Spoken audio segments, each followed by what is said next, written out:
The desert wind cut across the plain like a blade, carrying dust, smoke, and bitterness. It lashed against the face of Ethan Brooks, a young man whose thin frame told the story of too many nights without rest. His shirt was torn, clinging to him with patches of dirt and sweat. While in his arms, he carried the smallest child, as though the boy's fragile body were the only anchor keeping him upright. Behind him, 10 other children stumbled after, their bare feet dragging through the dirt road, each one clutching scraps of cloth, a broken doll, or nothing at all. They were not his blood, yet he had chosen them as his own the moment the church shuttered the orphanage and abandoned them to the world. But the town did not see compassion in what he had done. They spat in his direction. They slammed their doors. They whispered the same word that had followed him since the truth of his heart was exposed deviant. The preacher's wife turned her face away. Merchants shouted that he was a curse, and children mocked him from the shadows of porches. When whispers failed to chase him out, the sheriff raised his rifle, ordering Ethan and the children to leave or be shot. So they were driven out under the burning sun, nothing but the prairie ahead, their hunger gnawing louder than the growl of their stomachs. As the light began to fade, shadows stretched long over the open fields. Ethan's steps faltered, his legs quivering under the weight of the smallest boy wrapped around his neck. He whispered words of comfort he did not believe, just to keep the child from crying. Desperation pushed him forward until, in the pale wash of moonlight, he saw a barn, old, leaning, its wood rotting and bent, but still standing against the night. It was no home, yet it was shelter, and that was more than they had been given all day. Inside, the air smelled of hay and dust. Ethan lowered the youngest child to the ground and ushered the rest into the barn, spreading them on the brittle straw. Their chests rose and fell in exhausted rhythm, too tired even to weep. Standing over them, Ethan's shoulders sagged. He had carried them this far, but he wondered how much longer he could protect them. Looking at the broken beams above, he murmured to himself, "Tonight at least, you'll have a roof. Tomorrow, we'll find another way." What he did not know was that in the silence beyond the barn walls, a pair of eyes was watching. The barn door creaked in the distance, though not from the wind. A presence lingered in the dark, unseen yet steady, as if weighing the decision to step closer or turn away. Ethan, unaware of the figure outside, curled against the splintered wall, his body shaking not from the cold, but from the memory of how swiftly kindness had been replaced with cruelty. He had once believed faith and community would protect the vulnerable. Instead, they had turned his compassion into a crime, painting him as unfit, unworthy, unnatural. The children stirred, small hands reaching for him in their sleep, as though sensing the fear he carried. He pressed their palms against his chest, as if to promise with silence what he no longer dared to say aloud, that he would not abandon them no matter how far they were cast out. The night stretched heavy, the vast prairie outside echoing with the cry of coyotes. Yet amid the darkness, the faint glow of moonlight resting on the barn door seemed to whisper that this was not the end. Every rejection, every insult, every slammed door had left Ethan scarred. But scars can guide as much as they wound. They reminded him that survival was still possible when dignity was stripped away. And though he did not yet know it, though he thought the world had turned its back completely, the stranger beyond the barn was about to change everything. Because sometimes, when the world closes every door, life leaves one cracked open, waiting for the moment you are desperate enough to walk through. Stay with us, because this story is only beginning. And if it moves you, don't forget to follow HeartStories, where we bring to light the hidden battles and the unexpected mercies that shape lives. In that barn, Ethan Brooks believed he had reached his final refuge, but the truth was far deeper. Rejection had pushed him into the very place where destiny was waiting. And perhaps the greatest lesson of that night is this: what others call shame or weakness can become the bond that keeps a family alive. The first sound was the dull thud of boots on wooden planks. Slow, steady, deliberate. Ethan Brooks stiffened where he sat, every nerve alert. The barn door groaned open. the light of the moon catching the silhouette of a tall man framed against the night. His hat brim shadowed his face, but the weight of his presence was undeniable. At his side hung a revolver, gleaming faintly in the silver light. A dog trotted in beside him, its low growl vibrating against the silence. Ethan rose to his feet in an instant, slipping in front of the sleeping children. His body trembled, but his hands reached for the only weapon within reach, a broken piece of wood no heavier than a branch. He held it tight across his chest, ready to fight if the stranger threatened what little he had left. The thought of being cast out once more was unbearable. Worse still was the fear that, this time, someone might choose to end what the sheriff had only begun. The man did not reach for his gun. He simply paused, eyes scanning the row of small bodies curled in the straw. The sound of steady breathing filled the barn, fragile and defenseless. His voice, when it finally broke the silence, was low and firm. Not cruel, but weighted with something Ethan had not heard in weeks. Restraint. Let them sleep. The world is harsh enough already. The dog ceased its growl, as though the order was not only for Ethan, but for every living thing in that barn. Ethan's grip on the wood loosened, though his arms still shook with doubt. He could not understand why this man did not demand their departure, why he had not cursed him as others had done. The stranger stepped further into the barn, setting down a small bucket of water that sloshed against its rim. Beside it, he laid a bundle of oats wrapped in cloth. His movements were neither hurried nor hesitant, only practical, as if leaving supplies for strangers was an act he had done many times before. His words came again, clipped in plain. Tomorrow, take the wood stacked behind the barn. It'll burn clean. Ethan studied him carefully, heart racing with suspicion. Who was this man who offered food instead of ridicule, water instead of expulsion? His name came quietly, almost as if he had no use for titles or boasts. Callum Hayes.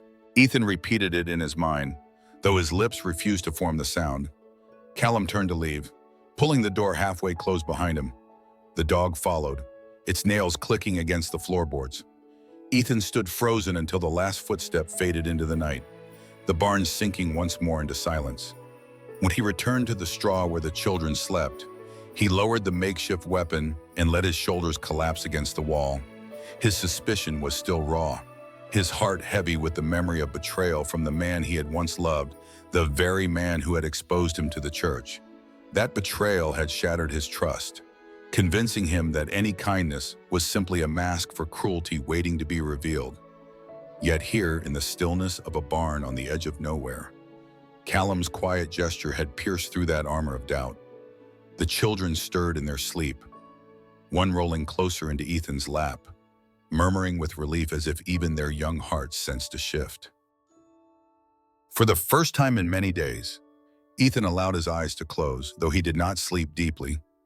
He lay awake, listening to the faint rustle of hay and the distant cry of night creatures, wondering if the stranger's presence was a fleeting mercy or the first sign of something more enduring.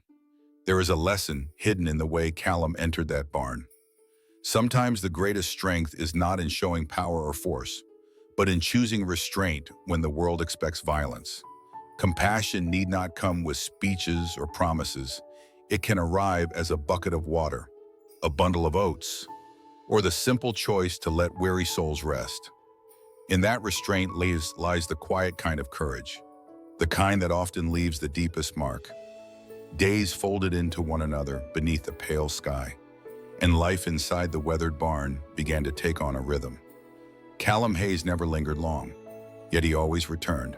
Each morning, when the frost still clung to the fence posts, the children would discover fresh wood stacked by the door, or a loaf of bread left beside the water bucket.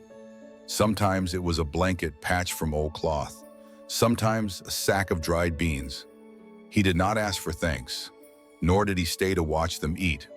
His presence was more like the steady passing of the sun, distant but essential. When the eldest boy followed him one afternoon to the edge of the pasture, Callum wordlessly handed him a length of rope and showed him how to mend a fence. The boy's small hands fumbled, but Callum corrected gently, never raising his voice or pressing him beyond what he could manage. Ethan Brooks observed from the barn, torn between suspicion and reluctant gratitude. The children were smiling again, their laughter rising in bursts like the sparrows that darted through the rafters. It had been too long since sound like that filled their lives. Still, Ethan could not quiet the unease that followed him like a shadow. He had been betrayed once before, and the wound of that betrayal remained raw. The memory of the man he once trusted, who had whispered affection in secret, only to expose his truth to the church when fear outweighed love pressed against him like a bruise that never healed. That man's accusation had cost him everything: his place in the orphanage, his roof, his livelihood. It was the beginning of the exile that had brought him here. So when Callum left bread without demand, Ethan's heart warred against itself. He longed to believe in kindness, but experience had taught him that mercy often carried hidden chains. At night, the fire they lit with Callum's wood glowed against the barn's cracked beams. The children huddled close, warmth seeping into their bones. They began to tease one another softly, to whisper stories, to remember that life held joy even after rejection. Ethan sat apart, the flames painting his face with both hope and caution. Across the field, he sometimes glimpsed the light of Callum's cabin, a small beacon against the expanse of darkness. The thought unsettled him. What reason did a solitary cowboy have to extend such care without asking for repayment? Yet, as each day passed, Ethan began to see that Callum's silence was not absence. It was a choice. He did not question Ethan about his past, nor the children's origins. He did not probe the wounds left by the town's hatred. Instead, he offered only what was necessary. And in that restraint, Ethan discovered a form of gentleness more profound than words. The children noticed it too. They began to leave small tokens for Callum, in return a drawing scratched into the dirt near his path, a wildflower tucked into the fence he repaired. Their innocence bridged the space Ethan could not yet cross, softening the guarded lines around Callum's solitude. Slowly, without either man admitting it, something fragile began to grow in the quiet exchanges, an unspoken recognition between two lives marked by silence and survival. Ethan knew he was still afraid that once again trust would collapse, that compassion would turn to condemnation. But he also knew the children needed stability more than he needed certainty. So he chose to accept the bread, the blankets, the wood, not as promises of permanence, but as evidence that not every hand reaching out meant to harm. There is a quiet lesson in those days inside the barn. Healing does not always arrive in grand gestures. Sometimes it comes in the form of ordinary bread, of laughter returning to children's throats, of fences repaired one knot at a time. Trust, when broken, cannot be forced to mend overnight, yet it can be coaxed back through consistent acts of care. What Ethan began to learn, though he dared not name it, was that endurance and gentleness together can rebuild even the most fractured hearts. Rumors never moved slowly in a town that thrived on suspicion. It began with a merchant who passed through the prairie to deliver salt. His sharp eyes lingered too long on the children near the barn, their worn clothes marking them as outsiders. When he returned to town, his tongue carried venom instead of trade. He spoke of Ethan Brooks and the children clinging to him like shadows, of how they had found refuge on Callum Hayes' land. His words twisted kindness into corruption.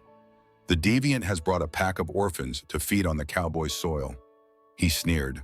And before long, the story spread from porch to porch, each retelling steeped in scorn. By dusk, the whispers had turned to judgment. At the tavern, men spat tobacco and muttered about weakness, saying no honest cowboy would harbor a man like Ethan. At the church, women whispered behind prayer books, clucking that Callum would lose everything if he allowed himself to be ensnared. Each voice added weight to the rumor until it became heavier than truth, a stone pressed against the reputation of a man who had lived in silence for years. Back at the barn, Ethan felt the shift in the air before he ever heard the words. A trader passing by smirked, his voice sharp enough to pierce the children's ears. "Enjoy it while it lasts. Brooks, you and your brats will bleed his land dry. Then nothing will be left but ruin." Ethan stood still, hands clenching at his sides, shame burning hotter than the afternoon sun. Every insult he had once carried and returned, heavier now that another's name was bound to his own. He had endured rejection all his life, but dragging Callum into the storm of hatred was a weight he could not bear. That night, while the children slept, Ethan gathered what little they possessed. A threadbare sack, a handful of crusts, the broken doll one girl refused to part with. He moved quietly, unwilling to wake them, his eyes fixed on the door. Better to flee into uncertainty than to see Callum lose his land or reputation because of him. The thought of leaving behind even a sliver of warmth twisted in his chest. But sacrifice had long been the rhythm of his survival. When his hand touched the door, another shadow moved. Callum was already there, blocking the threshold, the lamplight from the farmhouse glinting against his eyes. He had not raised his voice, yet his presence filled the space with an authority Ethan could not ignore. His gaze was sharp, not in anger but in resolve. "You're not leaving." The words carried no flourish, no plea, only a certainty that rattled through Ethan's defenses. He opened his mouth to argue, but Callum stepped forward, his figure steady as oak. "I've lived my whole life in silence," he said, his tone firm as stone. "I've let the town say what it wanted. I've let their judgment bury me deeper into this land. But this time is different. You and those children, you're the first reason this house has held laughter in years. I won't let you walk away from that." Ethan's eyes stung, his throat tight. For years he had known nothing but abandonment by the church, by the man he once trusted, by the community that claimed to be built on faith. And now, faced with the risk of ruin, Callum chose defiance, not rejection. The tears that spilled were not weakness, but release, the uncoiling of a heart that had never been defended. Outside, the prairie wind pressed against the walls, carrying with it the echo of every insult, every rumor. But within that barn, the words no longer held power. For the first time, Ethan was not standing alone against them. The lesson in that moment is one of courage. True loyalty is not tested when the world applauds, but when it condemns, it is measured in the willingness to stand beside someone who has been shamed, even when silence would be easier. By choosing to shield Ethan instead of letting him go, Callum showed that integrity is not the absence of fear, it is the decision to remain despite it. And in that choice, the foundation of something lasting began to take root. Winter crept across the prairie, blanketing the land in silence. Snow pressed against the sagging roof of the barn and glazed the fields in cold light. Inside, the fire burned low, and the children huddled together beneath patched quilts. Ethan Brooks sat near them, his thoughts heavier than the frost outside. Each day of survival had been borrowed. Each gift from Callum Hayes a reminder that their time here balanced on the edge of uncertainty. One evening, as the wind howled through the rafters, Callum entered with a deliberate calm. His boots left prints in the snow that melted slowly on the barn's wooden floor. In his hands, he held a small object, worn and unpolished, yet offered with a steadiness that shook Ethan more than words could. It was a ring, plain silver, rough from years of use, but radiant in the firelight. "I have little to give," Callum said, his voice carrying the weight of a man who rarely spoke.